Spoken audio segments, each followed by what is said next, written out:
नमो नमः।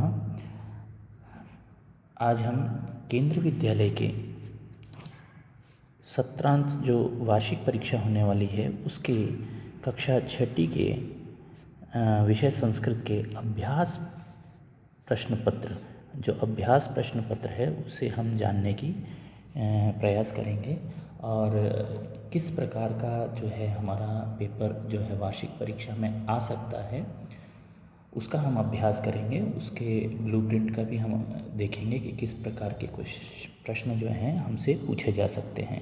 ठीक है, तो सर्वप्रथम जो कक्षा छठी का जो है अभ्यास प्रश्न उसमें 4 जो हैं आपके खंड आएंगे। अपठित अवबोधनम जो है आपका अपठित अवबोधनम 10 अंकों का होगा। रचनात्मक कार्य जो होगा आपका 15 अंकों का होगा और अनुप्रयुक्त व्याकरण जो होगी आपकी 15 नंबर की होगी और पठित अवबोधनम जो होगा आपका 20 अंकों का होगा। तो इस प्रकार से आपका जो पेपर है वो 60 नंबरों का आपका आने वाला है और 2.5 घंटे का आपको लगभग समय दिया जाएगा। तो हम आगे की ओर बढ़ते हैं कि अपठित अवबोधनम जो है उसमें क्या पूछा जा सकता है और किस प्रकार के प्रश्न हो सकते हैं। तो विद्यार्थियों, अपठित अवबोधनम का जो है आपके 10 अंकों का रहेगा, जिसमें आपको क्या है एक अनुच्छेद दिया जाएगा, गद्यांश दिया जाएगा, उसे हमें अच्छे से जो है पढ़ना है ना।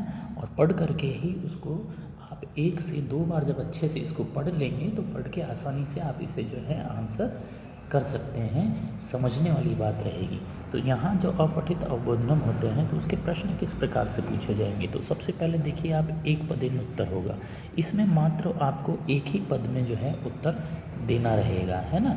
कई विद्यार्थी हैं जो पूरे वाक्य में उत्तर दे देते हैं, आपने एक ही पद में उत्तर देना रहेगा। जैसे हम बात करते हैं सूर्य कदा उदेति, तो यहाँ इसका आंसर होगा सूर्य कब उगता है, तो सूर्य प्रातः काले सूर्य उदेति। तो यहाँ आपका आंसर बन गया प्रातः काले।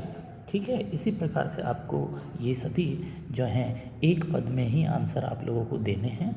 तत्पश्चात अगर हम बात करेंगे तो पूर्ण वाक्य में उत्तर रहेगा। तो यहाँ हमें पूरे जो है एक वाक्य में उत्तर देना रहेगा। जैसे हम यहाँ पर बात करते हैं कि ये रामः सर्वप्रथम किम करोति, तो यहाँ देखेंगे हम कि इसका आंसर तो सह सर्वप्रथमम ईश्वरम नमति, तो सबसे पहले वो सुबह उठ के क्या करता है, ईश्वर को प्रणाम करता है। तो यहाँ हमारा आंसर बन जाएगा, है ना। इस प्रकार से हमारा उत्तर बन जाएगा। तो आपको ये देखना है, इस प्रकार से आपको पूर्ण वाक्य में करने हैं। ये भी आपके 4 मार्क्स के होंगे और ऊपर वाला जो एक पद होगा उसके आपके 3 मार्क्स के होंगे। अगले प्रश्न की ओर पढ़ते हैं कि प्रदत्त विकल्पेभ्य उचितम उत्तरम चित्वा लिखत। तो यहाँ इस प्रकार के प्रश्न आएंगे जिसमें आपसे जो है विलोम शब्द, आपसे विभक्ति, आपसे कर्तृपद और आपसे क्रियापद, है ना। इस प्रकार से आपसे प्रश्न पूछे जा सकते हैं। ये आधे नंबर के 4 प्रश्न पूछे जाएंगे जो 2 मार्क्स के होंगे। तो आपको इनको निर्देशानुसार जो भी निर्देश दिया गया है प्रश्न को अच्छे से पढ़ना है, समझना है। जैसे यहाँ की बात करते हैं कि प्रातः कालम पदस्य विलोम पदम किम अस्ति, है ना। तो यहाँ प्रातः काल का जो है यहाँ पे है विलोम पद को पूछा गया है कि विलोम पद कौन सा। तो प्रातः काल का विलोम शब्द क्या होगा बेटा, वो होगा सायं कालम। ठीक है, तो इस प्रकार से आपको आंसर यहाँ पर टिक करने रहेंगे। इसके अगले खंड में यदि हम बढ़ते हैं तो ख रचनात्मक लेखनम, है ना, ये हमारा 15 नंबर का होगा, 15 अंकों का होगा। इसमें क्या करना है अधोलिखितं चित्रं दृष्ट्वा मंजूषातः पदानि चित्वा रिक्तस्थानि पूरयत, है ना। 5 अंकों का होगा ये। और इसमें आपको क्या है जो मंजूषा दिए रहे होंगे, मंजूषा आपको देखेंगे। इस मंजूषा में से आपको जैसे 1 2 3 4 5 इस प्रकार से 5 मंजूषा दिए रहे होंगे और इनमें से आपको देख करके जो ये चित्र है इसको अच्छे से समझना है और आप अपने अनुसार देखिए ये मंजूषा में से आपको जो फिल इन द ब्लैंक्स है, रिक्त स्थान है, इनको आपको भरना है। चित्र को अच्छे से समझना है। समझने के बाद जो वाक्य हैं, किस प्रकार के वाक्य जो आपसे पूछे जा रहे हैं उन वाक्यों को आपको पढ़ना है और समझ करके आपको ऊपर से इस मंजूषा में से जो है, ये जो आपको 5 मंजूषा दिए गए हैं, इन मंजूषा में से आपको जो है आंसर जो है उत्तर लिखने हैं। जैसे उदाहरण की बात करें, एतत् विद्यालयस्य अस्ति, तो यह हमारा किसका विद्यालय है? तो यहाँ हम ऊपर देखेंगे एतत् विद्यालय जो है क्या है? चित्रम अस्ति, यह हमारे विद्यालय का एक चित्र जो है दिया गया है। तो इस प्रकार से आप यहाँ पर इनको पढ़ेंगे बच्चों, और पढ़ने के बाद में आप जो है इसे पूरा करने की कोशिश करेंगे। तो इस प्रकार के आपके जो है 5 अंकों के प्रश्न चित्र आधारित रहेंगे। तो चित्र आधारित में आपको अच्छे से प्रश्न को पढ़ना है, समझना है और उसका आंसर ऊपर मंजूषा में से देख देख करके लिखना है। प्रश्न संख्या अगर 3 की बात करें तो ये प्रश्न संख्या 3 भी आपकी जो रहेंगी, आधे आधे नंबर के आपसे 10 जो है प्रश्न रहेंगे और उसके 5 अंक मिलेंगे। इसमें भी विद्यार्थियों आपको जो है मंजूषा दिया रहा होगा, मंजूषा आप देखेंगे और 10 यहाँ सारे जो हैं आपके मंजूषा में 10 मंजूषा आपको दिए हैं, और इनमें से देख देख करके आपको जो है कहानी को पढ़ना है, कथा को अच्छे से पढ़ना है, उसको 1 से 2 बार पढ़ करके समझना है, और जो भी वाक्य आपके दिए हैं उस वाक्य में आपको देखना है कि यहाँ कौन सा ऊपर मंजूषा में से रहता है। जैसे अगर हम यहाँ की बात करें, एकदा एकः काकः क्या है? आसीत। तो अब एकदा एकः काकः, तो सबसे पहले क्या आना चाहिए? तो यहाँ आएगा पिपासीत, ये हमारा नंबर 1 का बन जाएगा, है ना, पिपासीत। इसी प्रकार से आगे की बात करें, सह पातुम इतस्तः अभ्रमत, तो यहाँ दूसरे नंबर का हो जाएगा हमारा, वह जो है इधर उधर, जो हमारा काका है वो इधर उधर घूम रहा है। तो क्यों घूम रहा है, किस लिए घूम रहा है? क्योंकि वह प्यासा है, और प्यासा है तो किस चीज़ को ढूंढ रहा है? तो वो आएगा जलम, है ना, यहाँ पर आ जाएगा जलम। तो ये हमारे जो है नंबर 2 हो गया। तो आपको इस प्रकार से विद्यार्थियों इसको पढ़ना है, समझना है, और उसके बाद यहाँ पर जितने भी फिल इन द ब्लैंक्स दिए हैं इस मंजूषा में से, है ना, इस मंजूषा में से देख देख करके आपको फिल करने हैं। इसको अच्छे से समझना है और समझ के ही आप इसे कर सकेंगे, ठीक है ना। तो ये एक अभ्यास प्रश्न पत्र है, आप इसे घर पर अच्छे से इसको सॉल्व करें और इसको हल करने का प्रयास करें। क्योंकि वीडियो ज़्यादा लंबी ना बने इसलिए मैं बहुत ही संक्षिप्त में आपको एक पेपर का जो हमारा तरीका रहेगा, किस प्रकार के प्रश्न पूछे जा सकते हैं, उस प्रकार का तरीका और प्रश्नों को समझाने का प्रयास यहाँ किया जा रहा है। तो आप उसे अच्छे से देखेंगे, है ना। संख्या 4 की अगर हम बात करें तो अधोलिखित पदानि आधृत्य सार्थकानि वाक्यानि रचयत। तो हमें इसमें क्या करना है? सार्थक वाक्यों का निर्माण करना है। ये हमारे एक वाक्य बनाने पर हमें 1 नंबर दिया जाएगा। इस प्रकार से आपको 5 वाक्य बनाने हैं और ये 5 जो है अंकों का रहेगा, है ना। तो यहाँ देखिए हमें सार्थक वाक्यों का निर्माण करना है। तो ये जो हमें एक पूरी टेबल दी गई है और यहाँ पर इस टेबल को आप देखेंगे, इसमें से ही देख करके हमें जो है 5 सार्थक वाक्यों का निर्माण करना है। तो देखिए उदाहरण के तौर पर देखते हैं, वाक्य निर्माणम यथा तुम लेखम लिखिष्यसि। तो देखिए यहाँ पर एक उदाहरण के तौर पे आपको एक वाक्य बना करके दिखाया गया है। तो आप इस प्रकार से आप 5 वाक्यों का जो है निर्माण कर सकते हैं। तो यहाँ अगर हम सर्वप्रथम देखें तो विद्यार्थियों देखिए यहाँ पे आपको जो है इसके अंतर्गत जो है शब्द रूप दिए गए हैं, और शब्द रूप के बाद में यहाँ पर देखिए आपको धातु रूप दिए गए हैं। तो जो शब्द रूप हैं जो हमारे है ना, उसके साथ में कौन सा धातु रूप हमारा जो लगता है वो आपको देखना है। और यहाँ पर बीच में हमें पद दिए गए हैं, तो इन पदों का प्रयोग करके हमें एक सार्थक वाक्य का निर्माण करना है। तो सर्वप्रथम अगर देखिए हम यहाँ बात करते हैं जैसे आवाम, है ना। तो यहाँ हमारे एक शब्द रूप में आवाम है, अहम आवाम वयम, ठीक है। तो आपने देखा होगा अस्मत् शब्दों की बात करें तो यहाँ आवाम जो है आपको एक रूप दिया गया, तो आवाम, है ना। तो आवाम के साथ में हम जो देखते हैं तो आवाम के साथ में क्या हो सकता है, अगर हम यहाँ देखें तो धातु रूप कौन सा लग सकता है, तो देखिए पठिष्या वह। तो यहाँ हमारा क्या लग सकता है आवाम के साथ में पठिष्या वह। रचयाम नहीं लगेगा, कथिष्यथ नहीं लगेगा, लिखिष्यसि नहीं लगेगा और नस्यथ नहीं लगेगा, है ना। तो ये नहीं लगेंगे धातु रूप, सिर्फ इसके साथ में आवाम के साथ पठिष्यावह लग सकता है ना। तो हम देख सकते हैं कि आवाम पुस्तकम पठिष्यावह, है ना। तो इस प्रकार से आप देख सकते हैं आवाम पुस्तकम पठिष्यावह, तो ये एक रूप बन गया। इसी प्रकार से अगर हम अहम की बात करें, दूसरा वाक्य देखते हैं अहम, है ना। तो अहम के साथ में क्या लग सकता है, देखिए विद्यार्थियों, यहाँ पर अहम, तो देखिए हमने पठ धातु जो है, पठ धातु में याद किया होगा आप लोगों ने, पठामी, पठाओ, पठाम। उत्तम पुरुष की बात कर रहे हैं तो उत्तम पुरुष में अगर हम एक वचन की बात करेंगे तो पठामी, पठाओ और पठाम। ऐसे ही यहाँ पर क्या होगा, पश्यामी, पश्याओ, पश्याम। तो यहाँ क्या आ जाएगा, पश्यामी। तो अहम पश्यामी। अब पश्यामी तो क्या चीज़ पश्यामी, क्या देखते हैं, तो है दूरदर्शनम, है ना। हम दूरदर्शनम पश्यामी। इस प्रकार से आपको 5 वाक्यों का निर्माण करना है और इनका निर्माण करने पर, एक वाक्य का निर्माण करने पर आपको 5 वाक्यों का जो है 5 अंक दिए जाएंगे। तो आपको एक तरफ शब्द रूप दिए जाएंगे, एक तरफ आपको धातु रूप रहेंगे और बीच में आपको पद दिए रहेंगे। तो इन पदों का प्रयोग करके आप एक सार्थक वाक्य का निर्माण करने का प्रयास करेंगे, ठीक है।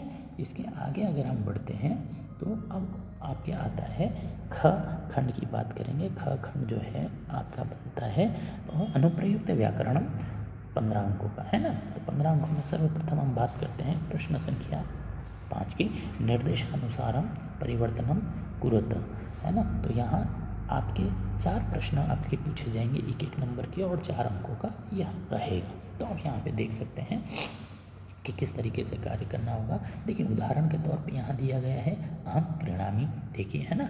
इसको क्या करना है, बहुवचन में जो है आपको परिवर्तन करना है। तो यहाँ बहुवचन बन गया इसका वयम क्रीणामः। तो ऐसे ही अहम नृत्यामि, तो अहम नृत्यामि बनेगा क का, और इसका बहुवचन आपको जो है बनाने का प्रयास करना है ना।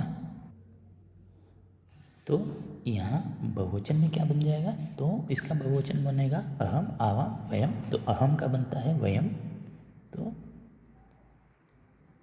वयम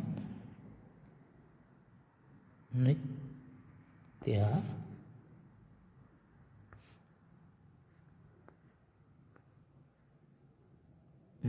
है ना। इस प्रकार से आपको देखेंगे कि इनके बहुवचन बनाने होंगे। तो दूसरे का अगर हम देखेंगे तो हम पठसी, तो इसका बन जाएगा यूयम पठत।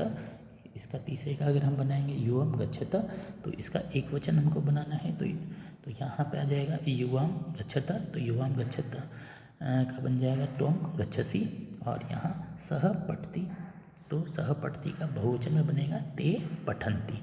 इस प्रकार से हमें यहाँ पर जो है इनको निर्देशानुसार जो है परिवर्तन करना है ना। तो उसको आप अच्छे से ध्यान से रख के परिवर्तन करेंगे। प्रश्न संख्या 6 की ओर बढ़ेंगे। प्रश्न संख्या 6 में अधोलिखिताः शब्दानां वर्णः विच्छेद कृत्वा लिखतः, है ना। तो ये आधा आधा नंबर के आपके 2 प्रश्न पूछे जाएंगे जो कि 1 अंक का होगा। तो यहाँ आप देखेंगे आपको शब्द दिए जाएंगे, एक तरफ आपको ये शब्द दिए रहे होंगे, यहाँ आपको वर्ण विच्छेद करना है। तो वर्ण विच्छेद कैसे किया जाता है, तो वर्ण विच्छेद जैसे रामायण, तो रामायण में हम बात करेंगे तो र हलंत का र धन आ, है ना, र धन आ। तो ये बन गया हमारा रा, फिर धन म, हलन आ, है ना, फिर धन य, धन अ, है ना। तो रामा य न।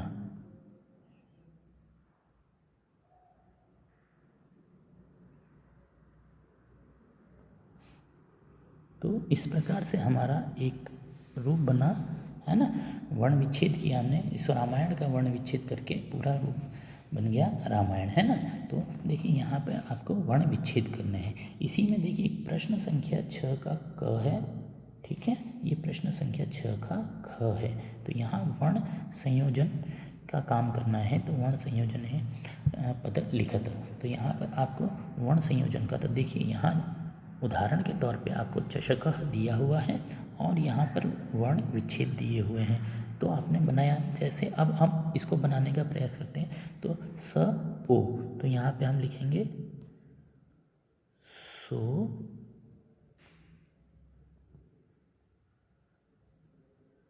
और च ई, तो ची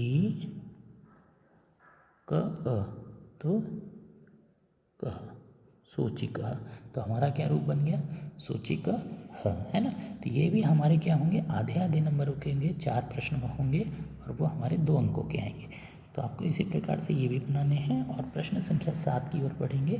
तो कोष्टकात उचितम शब्दम चित्वा रिक्त स्थानानि पूरयत, है ना। तो यहाँ भी आधे आधे अंकों के आपके 2 प्रश्न रहेंगे। 2 प्रश्न नहीं है, देखिए यहाँ पर 4 प्रश्न हैं, तो यहाँ हल्की सी मिस्टेक है।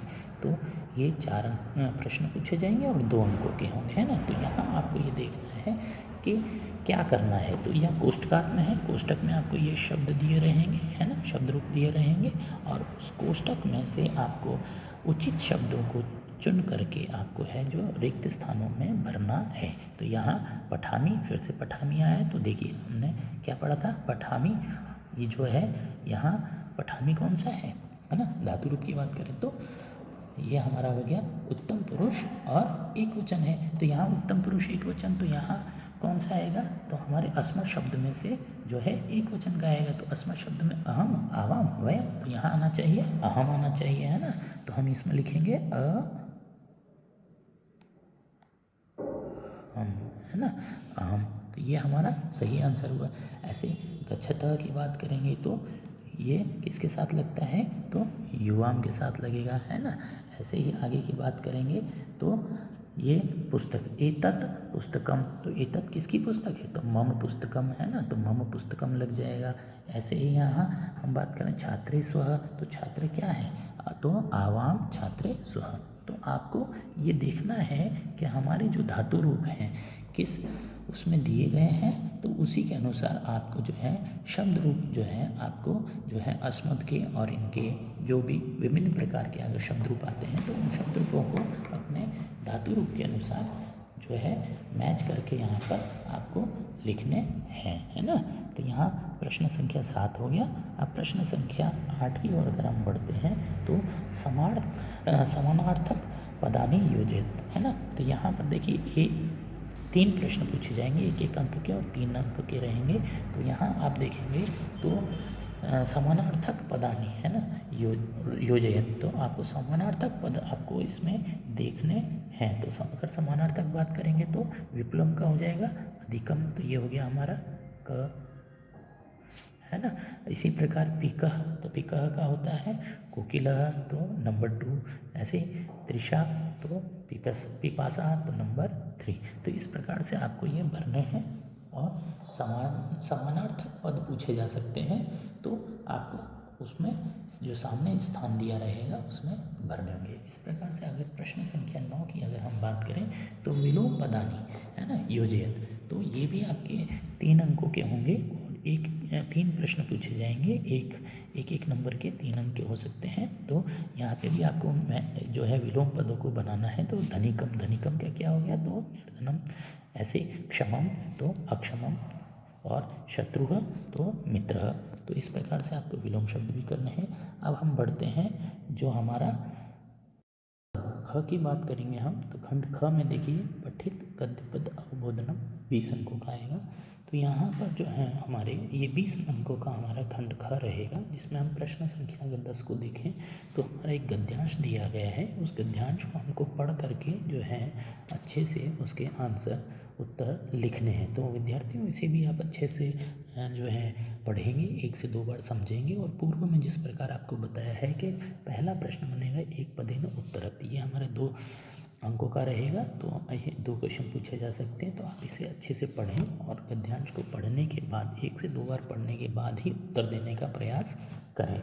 इसके बाद पूर्ण वाक्य उत्तर, तो यहाँ पर भी पूर्ण वाक्य में आपको प्रश्न पूछे जाएगा। तो आपको पूरा एक वाक्य में जो है यहाँ पर पूरी वाक्य में आपको आंसर देना होगा। ये 2 नंबर का होगा आपका। इसके बाद एक नाट्यांश होगा, आपसे नाट्यांश का प्रश्न पूछा जा सकता है। तो नाट्यांश में भी आप जो है अच्छे से नाट्यांश के जो अंश हैं उनको अच्छे से जो है पढ़ेंगे और पढ़ने के बाद में आप उसका आंसर देंगे। तो नाट्यांश में किस प्रकार के प्रश्न पूछे जाएंगे? नाट्यांश में एक पदेन उत्तर, पुनः और पूर्ण वाक्य न उत्तर। तो आप इस प्रकार से एक पद में, जो सिर्फ एक पद में ही है, जैसे आपको अभी पेपर के पूर्व में बताया जा चुका है, और इस प्रकार से उसके उत्तर लिखने हैं। और पूर्ण वाक्य में आप पूरे वाक्य में एक आंसर देने का प्रयास करेंगे। इसी प्रकार से आपका क्वेश्चन नंबर 12 होगा, जो आपका पद्यांश जो पूछा जा सकता है। तो एक हमारा एक जो है पद दिया रहेगा होगा, श्लोक दिया जाएगा, और उसको अच्छे से आप पढ़ के समझेंगे, और समझने के बाद वापस पुनः एक पद में उत्तर और पूर्ण वाक्य में आपको उत्तर देना है। तो इस प्रकार से आप इसको करेंगे। आगे की बात करें तो श्लोकांश शान योजत है ना। तो ये अब जो है आपको श्लोक हैं, तो श्लोक कुछ दिए जाएंगे और श्लोक के आधे आधे अंश क में इधर रखे जाएंगे, और उसी का आधा पार्ट जो है आपको ख में इधर दिया जाएगा। तो पूरा एक श्लोक का रहेगा। तो आप उसमें अब देखिएगा कि ये हमारा किससे मैच करता है। तो जैसे हम यहाँ बात करें क की अगर हम बात करते हैं, गृहम जीर्णम न वर्षासु है ना। तो यहाँ इसका जो आगे का जो है अंश वो कहाँ है? तो यहाँ हम देखेंगे तो इसका अंश यहाँ आपको मिलेगा, वृष्टिम वारयितुम क्षमम है ना। तो यहाँ पे आपको मिल गया। दूसरे का अगर हम बात करें, ख की बात करते हैं, तो हलेन च कुदालेन है ना, हलेन च कुदालेन। तो ये आपका कहाँ मिल जाएगा? तो तव तु क्षेत्राणि कृशतः। तो ये आपका यहाँ मैच हो गया है ना। इसी प्रकार से आपको जो है श्लोक दिए रहेंगे और उन्हें मिलाने का पूर्ण प्रयास आपको करना होगा। तो विद्यार्थियों, इस प्रकार से श्लोक के अंशों को आप अच्छे से याद करके जाएं और इसको करने का प्रयास करेंगे। प्रश्न संख्या 14 की तरफ अगर हम बढ़ते हैं, तो जो है हमारे कुछ पद दिए जाएंगे, और उन पदों को जो है उनके जो अर्थ है उस अर्थ के साथ में आपको मेल करना होगा है ना। तो एक तरफ आपके यहाँ पद रहेंगे और एक तरफ उनके अर्थ रहेंगे, तो आप उनके साथ में मेल करेंगे, ठीक है। तो जैसे अगर हम चंद्र की बात करते हैं, तो चंद्र बोले तो निशा कर रहा है ना। इसी प्रकार से अगर हम सत्य की बात करते हैं, तो ये आ जाएगा शीघ्रम, ठीक है। और सहसा की बात करें तो क्या आ जाएगा हमारा? अकस्मात। और इसी प्रकार से आकाशम की बात करें तो गगनम। तो आप देखेंगे कि ये हमारा मैच होगा, इस तरीके से मैच करना, ओके, ठीक है ना। इसके बाद हम बात करते हैं अधोलिखित वाक्यानाम कथा क्रमानुसारेण लिखत। तो आपको यहाँ पर जो है आपकी एक क्रमानुसार जो है वाक्य, जो भी कथा या कुछ भी आपको दिया रहेगा, उसको आपको एक क्रमानुसार के सबसे पूर्व सर्वप्रथम कथा में क्या आएगा उसे नंबर 1 पे लिखना है। फिर उसके तत्पश्चात क्या आएगा? नंबर 2, तत्पश्चात नंबर 3, तत्पश्चात नंबर 4। इस प्रकार से आपको बनाने हैं। आधा आधा अंकों के होंगे, 4 आपके दिए रहे होंगे और वाक्य, और 2 अंकों का ये पूछा। आइए तो देखते हैं हम। तो यहाँ सर्वप्रथम जैसे ये हमें कुछ वाक्य दिए हैं, इनमें से कौन सा किस क्रम पर आएगा। तो सर्वप्रथम देखिए हम बात करते हैं, तो एकदा 10 बालकाः स्नानाय नदीम आगच्छन्। तो ये देखिए, ये हमारा नंबर 1 पे आना चाहिए। इसके बाद में हमारा जो आएगा, ते नदी जले चीरम स्नानम अकुर्वन् ततः ते तृत्वा पारम गतः। तो ये हमारा जो है जाएगा नंबर 2 पे आना चाहिए। और नंबर 3 पर देखते हैं, तदा तेषां नायकः अपृच्छत् अपि सर्वे बालकाः नदीम उत्तीर्णाः। तो यहाँ ये हमारा आएगा जो नंबर 3 पर। और लास्ट में हमारा आना चाहिए, अपरः अपि बालकः पुनः अन्यान बालकान अगणयत्। तो ये नंबर 4 पर हो गया। तो ये आपको आपके पाठ में से जो पढ़ाए गए जो अध्याय हैं और पढ़ाए गए अध्यायों में से आपको एक घटना क्रमानुसार या कथा क्रमानुसार लिखना रहेगा। तो आप उसको अच्छे से पहले पढ़ेंगे, पढ़ने के बाद समझेंगे, और आप उसको फिर क्रम वाइज वापस से लिखेंगे। तो विद्यार्थियों, ये आपको एक बहुत ही संक्षिप्त रूप में आपको जो है अभ्यास प्रश्न पत्र को समझाने का ये एक अभ्यास हेतु है और इसे अभ्यास प्रश्न पत्र को समझाने का प्रयास किया है कि कक्षा छठी में संस्कृत के जो आपका 60 अंकों का जो आपका पेपर आएगा उसमें किस प्रकार के प्रश्न पूछे जा सकते हैं, आपको किस प्रकार उन प्रश्नों के उत्तर देने हैं। तो ये आपको एक सैम्पल पेपर जो है समझाने का प्रयास किया है। आप इसे अच्छे से प्रैक्टिस करेंगे और इस पेपर को आप जो है घर पर अपने नोटबुक में अच्छे से सॉल्व करने का भी, इसको हल करने का प्रयास करेंगे। इसी के साथ धन्यवाद।